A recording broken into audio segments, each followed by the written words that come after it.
Started an organization last year called Family Matters, Looking Through the Mirror. And the reason why I started it is kind of twofold.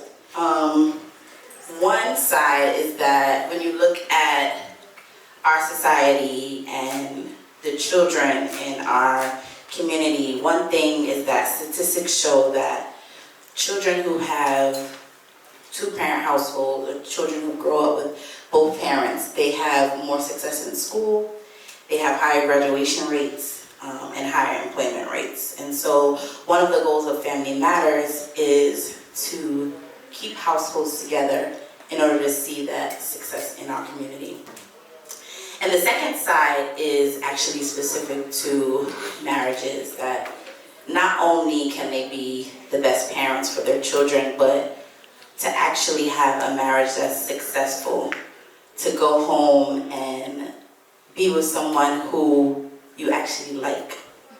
Because you can live with somebody, but it's another thing to actually go home and enjoy each other's company. And even if that isn't the case all of the time, you guys overall can say, you know what, you're kind of cool.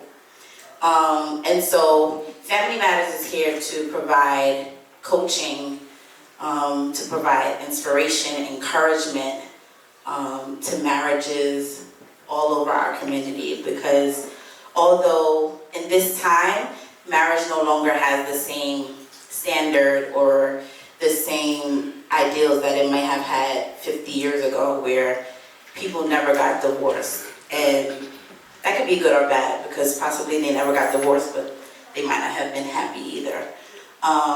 But now you see it a lot more frequent, and even the fact that people don't even care to get married, because what's the point? But as I said, it does have an effect. It has an effect in your life, and it has an effect in the generations that are to come after us. And so we can't just think about ourselves when we kind of make those decisions sometimes. So Family Matters is here to provide coaching and encouragement through that process, as well as a community. So you guys are here tonight, and I'm having this dinner not just so you guys can have good food, do a little dancing, have some fun, but also that you can get to know each other, and it builds a community between us. That if one couple is going through something, that maybe you can have that support system that you might not have had otherwise. And so I really want to build that community through all of the events that we are hosting, and I definitely will continue to do that so that you guys can feel supported, not only through the services that we provide, but through each other as well. And so I want to give you guys just 3 tips, and then we're gonna sit down and we're gonna eat. So one of the things that I realized when I first got married, or one of the things that I learned about myself first, was how selfish I am. And I can't even say completely I was, because even though we just celebrated 6 years of marriage yesterday, thank you, I still have a tendency to be very selfish. And this is our nature, so it's not only me. I know that across this table, we all have a tendency to think about ourselves, and having to share my money, having to share my body, having to share every single part of me. That's like foreign, because I grew up with a single mom, and I grew up very independently. Like, I did things on my own. I was an only child, and I just kind of got things done in my life. And so it built a independence in myself that I don't need much of anybody to do anything that I need to do. But going into a marriage, I had to realize that no, the reason why God put us together was for me to depend on Him. It was for Him to depend on me. And so I had to kind of go through these steps on my own just to learn that aspect of marriage for myself. So that's one aspect, just seeking God's love for yourself. Another aspect is just looking at each other for who you are and not simply what you can do for me. So I'm looking at him as a person, as a man, as an individual, instead of what he can do for me. Because when I look at what he can do for me, he's not going to be perfect. I'm not going to be perfect. He can't fulfill everything that I want. I can't fulfill everything that he wants.